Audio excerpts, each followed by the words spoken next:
Vedel si, že v Šťavnických vrchoch sa nachádza hotel, ktorý je raj pre rodiny s deťmi? V lete tu fičí výborný animačný program, do ktorého sme sa hneď po príchode poctivo zapojili.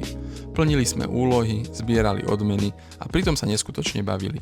Naši boli hotoví z bazéna, herničky, trampolíny, ale najväčší hit? Šliapacie štvorkolky. Malé za 3 eurá, veľké za 5 a poviem ti, tých 20 minút nestačí. Rodičia si zas prídu na svoje vo wellnesse. Bazén, výrivky, parná či fínska sauna, ľadové ochladenie a chill miestnosť. Toto všetko tu nájdeš. Otvorené skoro každý deň do 9. večer. A ak si nahlásiš vopred, od 9. do 10. si môžeš doprieť aj súkromný vstup. Jedlo? Fantázia. Raňajky a večere formou bohatých bufetov, raňajky od 7:30 do 10. a večere od 6. do 9. A ak ťa cez deň prepadne hlad, určite skús à la carte menu. Neoľutuješ. Vonku to naozaj žije. Rovno pred hotelom je krásny hornohodružský tajh, kúpanie, paddleboardy, rybky, alebo len ležať a oddychovať. Hotel pripravil aj skvelú hru Hugo. Dostaneš mapku, plníš úlohy, zbieraš písmena a nakoniec príde zaslúžená odmena.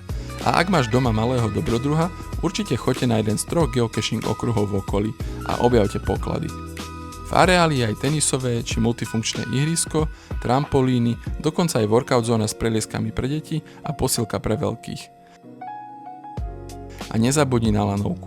V lete jazdí každý piatok až nedeľu od 9. do 6. A na záver, podarilo sa nám vychytať animačný program, opekačku s marshmallow. Salamandra nie je len hotel, je to miesto, kde deti zabudnú na obrazovky a rodičia na starosti.